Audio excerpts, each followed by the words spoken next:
En este video vamos a estar hablando un poco sobre el sistema endocrino y lo básico del sistema endocrino.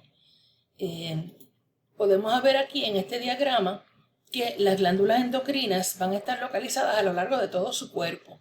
Hay algunas, como las que están en el diagrama, que se consideran las glándulas endocrinas clásicas.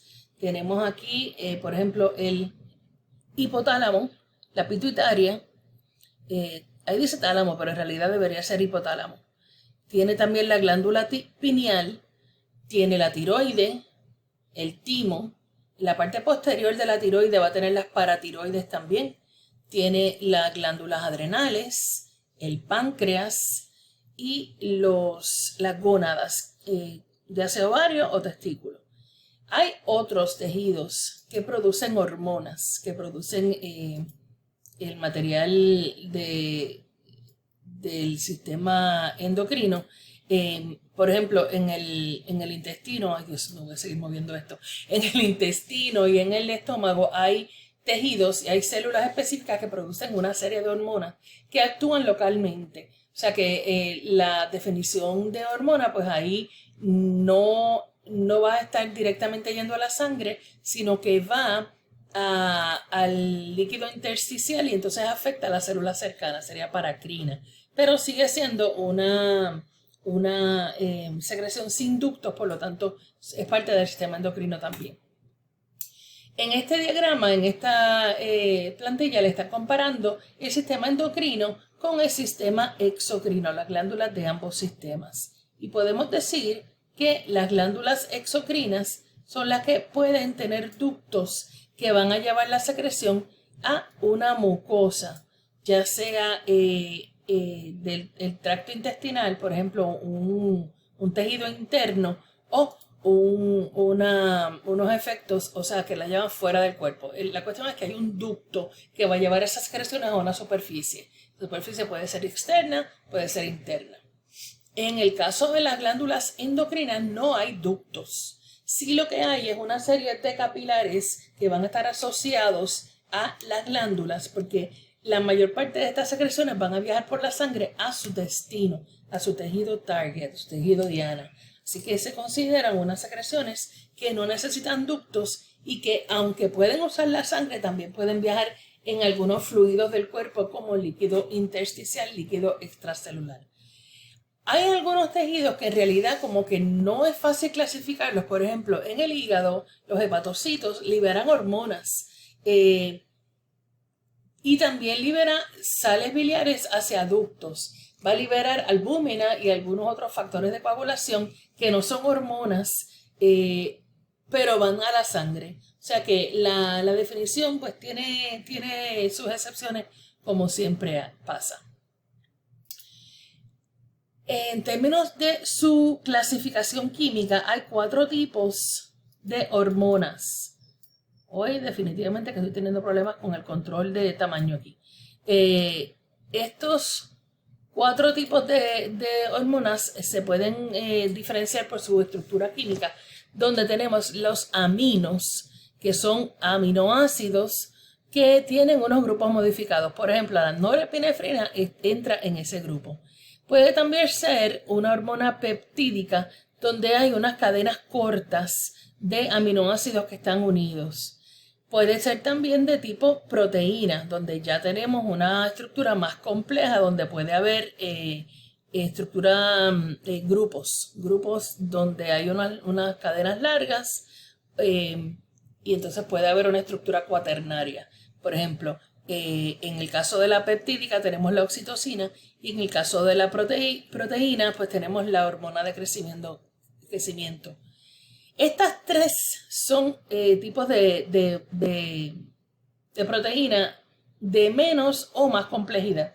Ya el 4º tipo son unas hormonas de tipo graso, o sea que su comportamiento es diferente. Estas están derivadas del colesterol, así que siempre van a tener una estructura de colesterol, y tengo problemas para hablar también, con algunas modificaciones. Por ejemplo, la testosterona y la progesterona son de este tipo de hormona esteroide. En su libro hay una lista completa de las hormonas y usted debe saber a dónde pertenecen ellas. Aquí les estoy presentando la página de su libro en OpenStax, donde la tabla 17.2 les está listando las glándulas endocrinas con su efecto y con su clasificación química. Así que usted debe saber si estas hormonas son aminos, son péptidos o son proteínas hormonas esteroides. Yo puedo ponerle una lista de hormonas y usted me la va a poder clasificar de acuerdo a su clase química y su efecto. Así que esta tabla 17.2 es bien importante. Ok, así que dependiendo de la clase química de la hormona, es la forma en que actúa en la célula.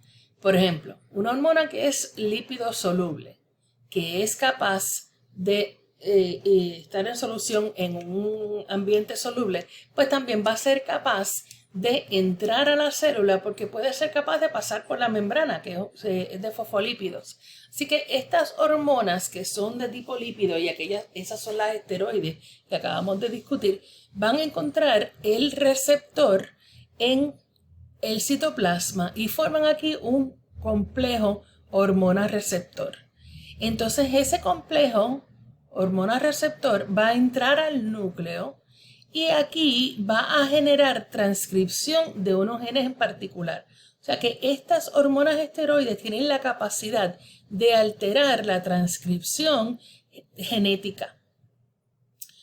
Esa transcripción entonces produce un mensajero, un RNA mensajero, que va entonces a moverse hacia el citoplasma de nuevo y va a generar la traducción a la proteína de interés. O sea que es importante que el mecanismo de acción de las hormonas lípidos solubles, y ahí están las esteroides, causan un cambio molecular porque ese receptor, complejo receptor hormona, puede entrar al núcleo y entonces causar unos cambios.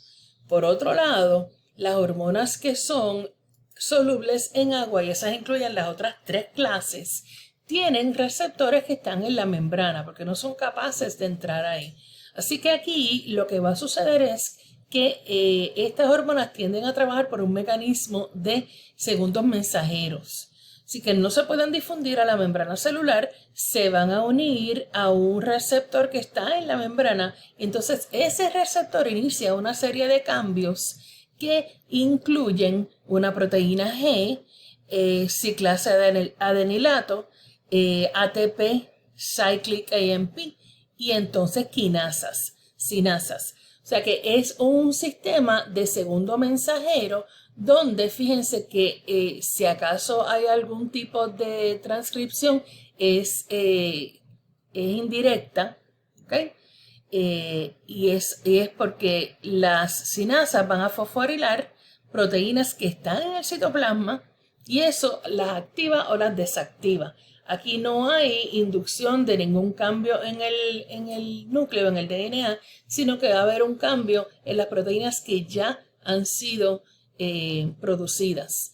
Y recuerde que aquí el cambio es que el receptor está externo y los cambios que ocurren son en forma de segundos mensajeros. Es importante que usted entienda el mecanismo de acción de las hormonas dependiendo de su clasificación química. En el próximo video vamos a estar repasando los principios de feedback negativo y cómo eso va a trabajar en el mantenimiento de la homeostasia y las diferentes hormonas que pueden estar en un ciclo de este tipo.